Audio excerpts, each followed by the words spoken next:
You know, there's something wonderful about living out in the country. God designed people in the very beginning for country living. He took the first man and he put him in a garden.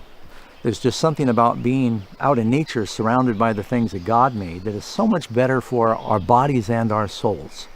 Even the natural remedies that you find listed in that New Start equation, 5 or 6 of those out of 8 are enhanced by country living. You get fresh air, you get sunshine, you get the exercise, the water, the nutrition if you're eating out of the garden. I came to this valley called Covelo just about 40 years ago, right at 40 years ago. This piece of property here, a friend invited me up to go into the wood selling business, selling firewood with him. And he had some issues with his family and he took off and he left me with the payments. And our family was able to buy this land 1 generation ago, a Bible generation, 40 years. And in that time, we've just learned a lot about living off the grid. Now, I don't know everything, but I thought I'd put together this program with the help of some of our amazing Facts crew here and to share with you what I know about country living.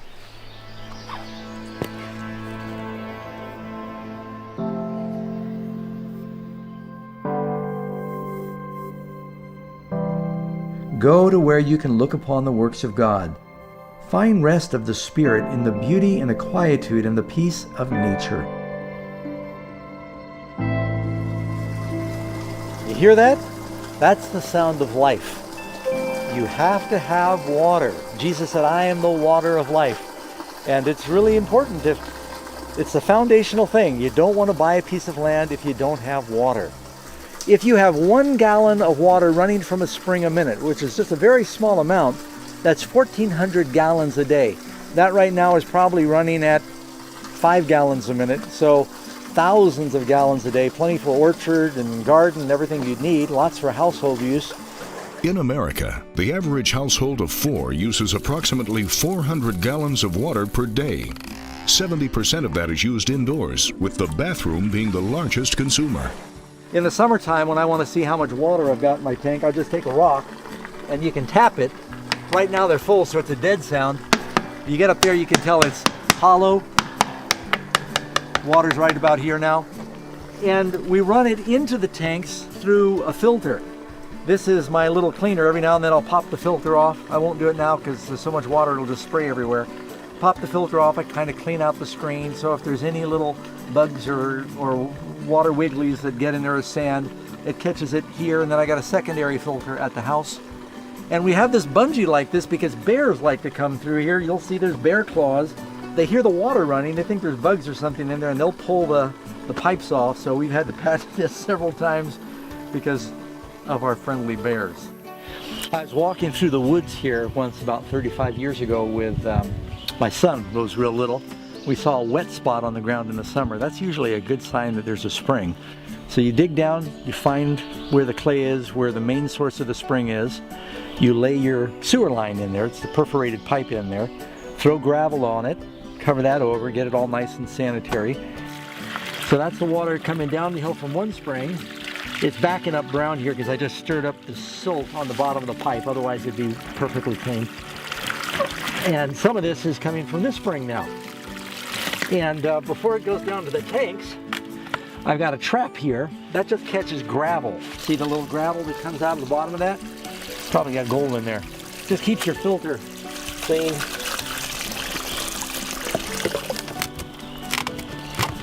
And that's that. High tech.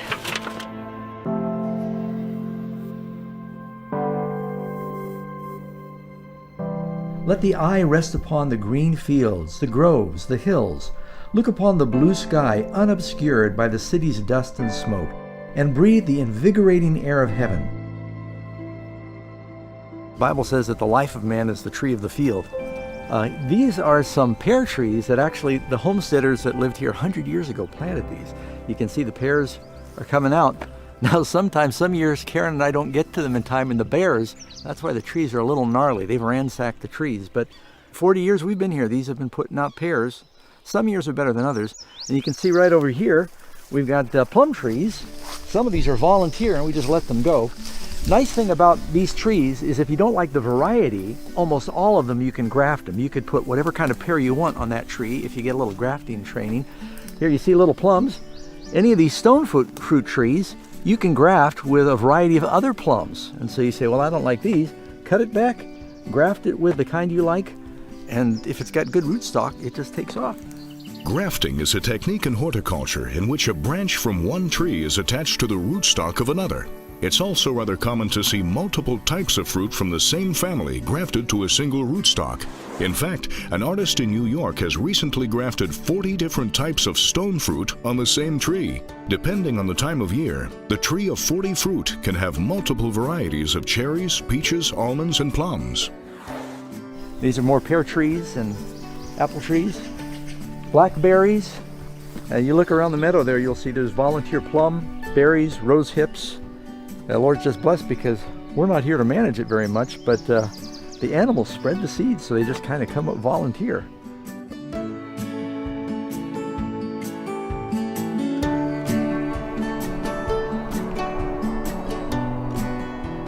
Then the trees of the field shall yield their fruit, and the earth shall yield her increase. They shall be safe in their land, and they shall know that I am the Lord.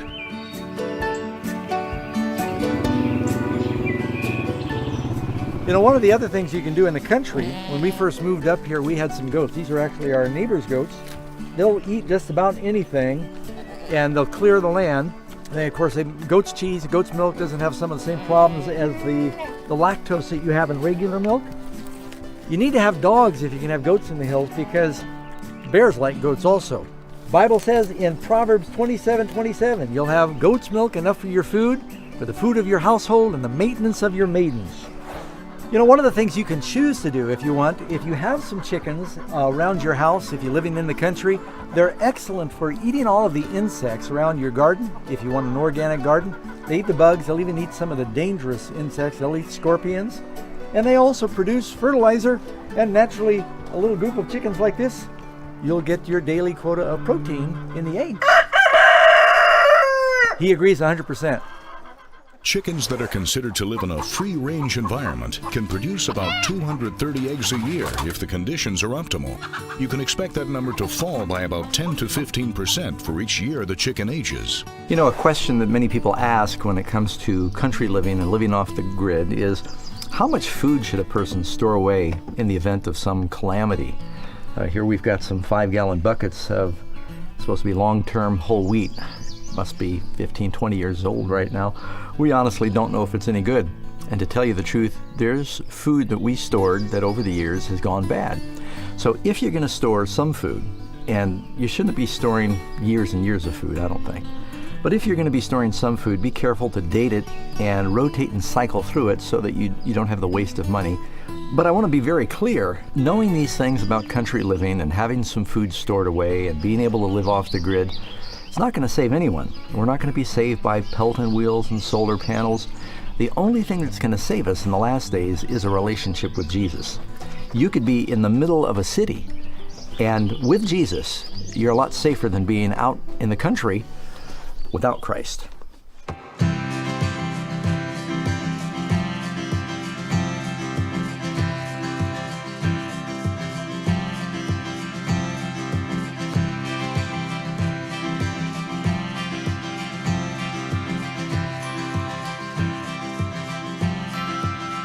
One of the very important things if you're going to live out in the country, unless you've got a place that is warm all year long, you're going to have some cold weather, you need firewood to keep from freezing to death.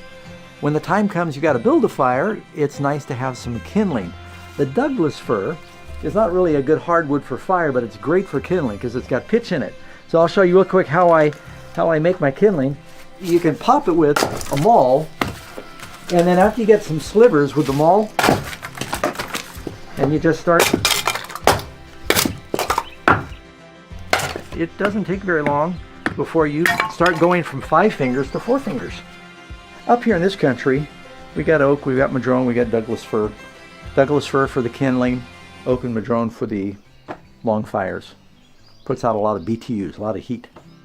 Pacific madrona, or madrone, is a species of tree native to the western coastal areas of North America, from British Columbia to California. The red papery bark peels naturally and makes the tree easy to spot. The important thing with the stove, you want to be able to shut it down and seal it. If you got a leaky stove, you can't control the airflow, you can't control the wood burn, you waste a lot of energy.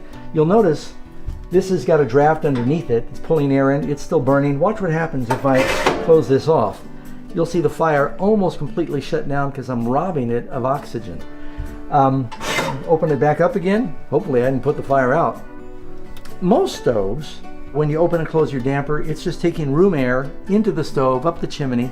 It's creating a vacuum in your house that is pulling cold air in from the outside.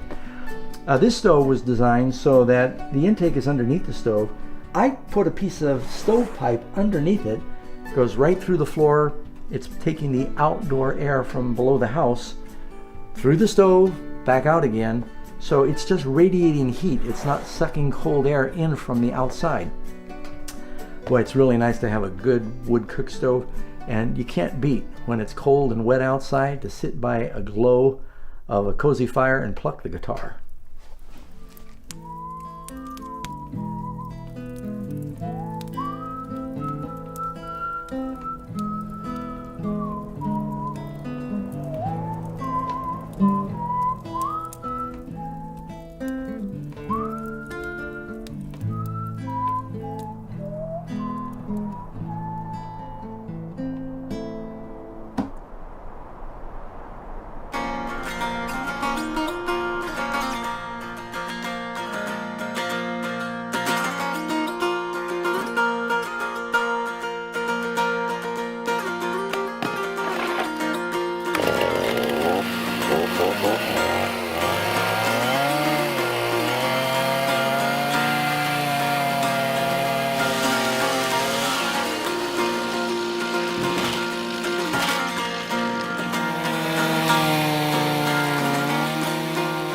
A real important thing when you're using a chainsaw to keep it sharp, you'll notice as I'm going through, I can feel when I'm getting to the bottom, and I'll peel this piece like this. So I break it off before I have to go all the way through, because if you touch the ground for a second, you got to sharpen your saw.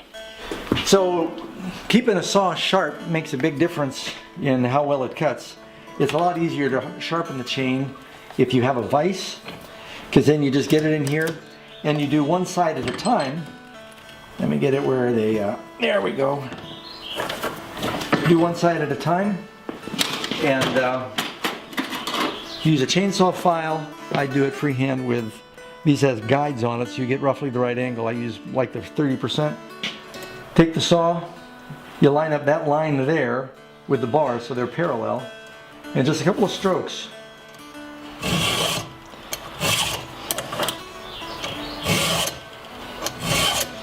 And after you do one side, you can take your fingernail and you go like this. It'll shave a little bit off your fingernail, and that means it's sharp. Yep. And you flip it around and you do the other side. Having a sharp chainsaw uses less fuel, less time, easier on the machine. If the axe is dull and one does not sharpen the edge, then he must use more strength. But wisdom brings success.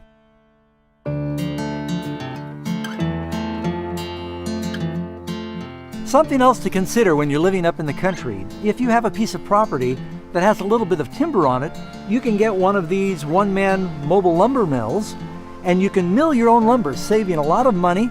And you can do full dimension if you want to, which makes it a little thicker and stronger.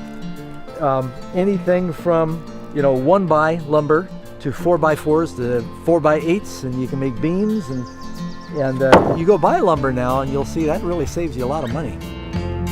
You get your log, set it down in the middle, you stake out the rails on either side.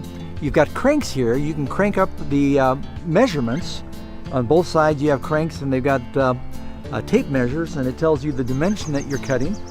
And you make one cut going horizontally, and then after you get to the end, you throw the bar like this, you turn your saw blade, and now it'll make the vertical cut, and it'll cut and separate the lumber that way. So you just keep working your way, and you can cut your way through, a 4-foot log, one piece at a time, with a simple little mill.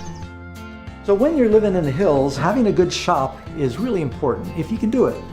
What we did in our case is we built the shop first, and then as we were building the house, we had a place to fix things, fabricate, store materials, keep them dry, and just some basic things that are very helpful. We have a gas welder and we have an electric welder. You can fabricate almost anything out of metal. Electric welder, you might be thinking, how do you do that?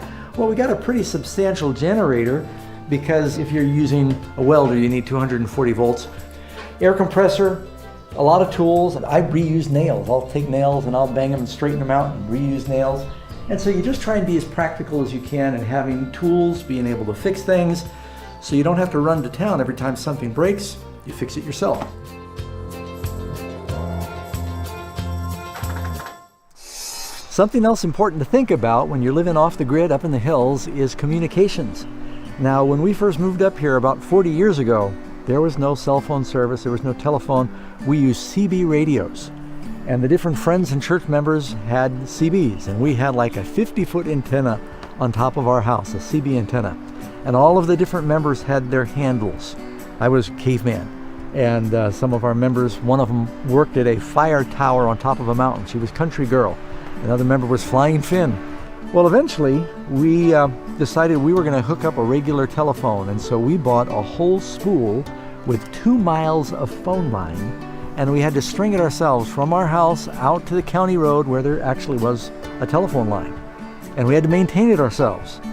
And any time during the winter when a tree went down and broke the line, or when a squirrel chewed through it and it shorted out, I had to walk the line. You've heard of linemen before? I was a lineman.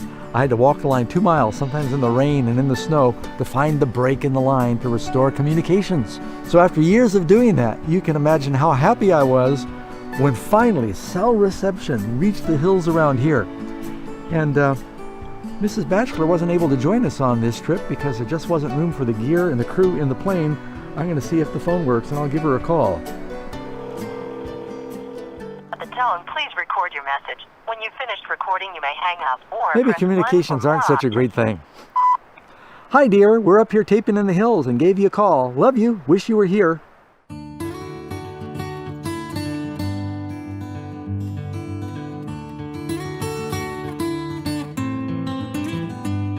There's this section of our land where we didn't have any springs, and so about a year ago we decided to drill. It's a very good idea, if you're going to do this, to spend a little extra money and pay a hydrologist, somebody who will survey the area, find out where other people are finding wells. You can spend a lot of money drilling a well at $15 to $20 a foot, and if you have a dry well, you still have to pay them, and you have nothing to show for it. A hydrologist usually can study the geology, they know what's going on with other wells in the area, and give you a pretty good educated estimate about where to drill and what your odds are. When we put this one in, he was right on. He said about 185 feet, you'll find 13 gallons a minute. The amount of groundwater reserves in the United States is estimated to be at least 33,000 trillion gallons of water. This is equal to all the water the Mississippi River has dumped into the Gulf of Mexico for the past 200 years. And it's always fun to just take a little rock. Sometimes you can tell about how deep the well is. It takes about a second for the rock to go 100 feet. Are you ready? You got audio? Here we go. That's a beautiful sound.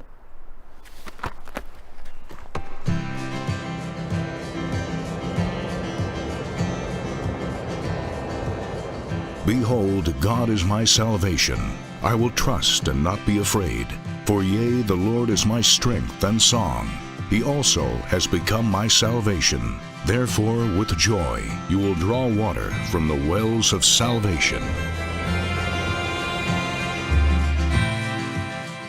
If the contour of your land is appropriate, you could actually take a dozer and dig a pond like we did here. This was just all meadow here, but because there's a spring up the hill, and because it catches some of the watershed, we were able to cut this out, and this pond holds water year-round.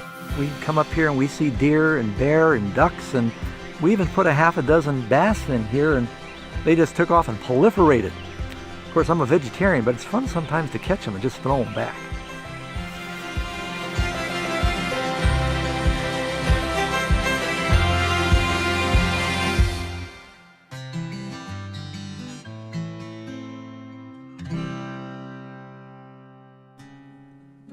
If in the summertime you find this grass, this is called spring grass, and there's a good reason for that, it usually means that there's water not very far below the surface. You'll also notice sometimes that in the summer, bees are landing nearby.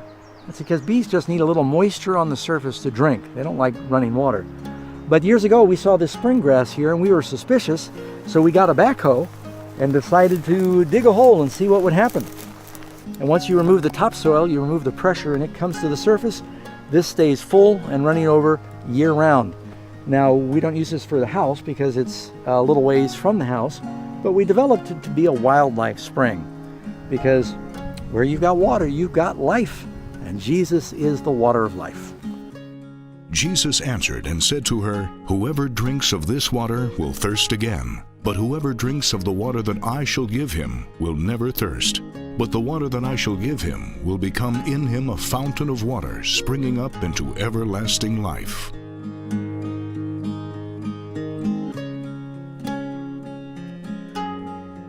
While we're talking about water, one of the ways that you can put in a well is if you know you've got water or spring water pretty close to the surface. What we did here, we got a backhoe, dug down a fairly deep hole, put the culvert in, stood it up straight, packed the dirt in around it. If you want to, you can drill holes in the side so that the groundwater will come in. You can usually get a good clean supply of water. Then if you put a solar powered pump here, you can pump the water from your source up the hill or to a tower, and it'll give you a water supply to your house or to your garden. You can pump your water with a windmill, you can pump, of course, with a gas-powered pump, and you can pump with electricity. Maybe it's a good time for us to talk about electric power in the hills.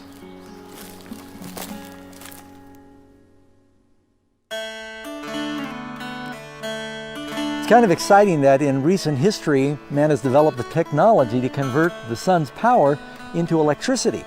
And so living in the hills today, you can have virtually all of the modern conveniences that run on electric power. You want to consider when you're looking at land, if you have a piece of sky that's exposed to the southern horizon, so you get good solar power. This is a very simple array. These are Siemens panels, and they convert the power into 12 volts, goes into 12-volt batteries.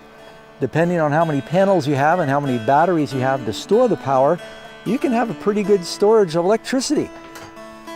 So we'll take a little look at the power room here. And so in this box, you've got your batteries. Right now, we don't have that many. I've had it where it's full of batteries before when you're living here. Green light means batteries are charged.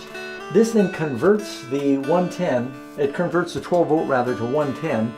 And from there, it goes into a regular breaker box that you'd see in most houses. This is where the battery charger comes from the hydroelectric. It puts power into the batteries. This is where the power is coming in from the solar panels on the roof. And you've got a disconnect in case for some reason you should ever want to disconnect that. Little voltage regulator here so that your batteries don't overcharge. Power from the sun coming in to the batteries. The batteries then go in this box, turn it to 110, power your house. The electrical efficiency of basic household appliances has made huge leaps within the last 30 years. A 1980s refrigerator uses about 4 times more power than a modern energy-efficient one, and modern LED lights produce about 100 lumens of light per watt, compared to the old incandescent bulbs, which produced 13 to 18 lumens of light per watt, making LED bulbs 5 times more efficient. 3/4 of the year, you have plenty of sunshine. The solar panels keep your batteries charged. But in the winter, at least in Northern California, you can have a few months of rain and some clouds, but you get a lot of water then. Well, if you've got a drop on your land, then you can turn that water into power. And this is a little shed. It's going to be a mess in here right now. I know it looks like an outhouse. It's just holding the little Pelton wheel. So we've got a jet of water that comes in here, a jet of water that comes in here.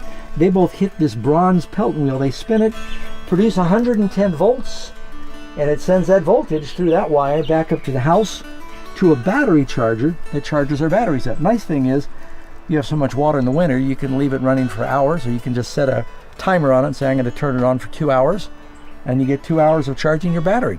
So you turn your water pressure into electricity in the wintertime. The Pelton wheel is known as an impulse water turbine. It was invented in the 1870s by Lester Allen Pelton. While other water turbine designs existed before the Pelton wheel, they were far less efficient. The Pelton wheel is the preferred turbine design for hydroelectric power plants today.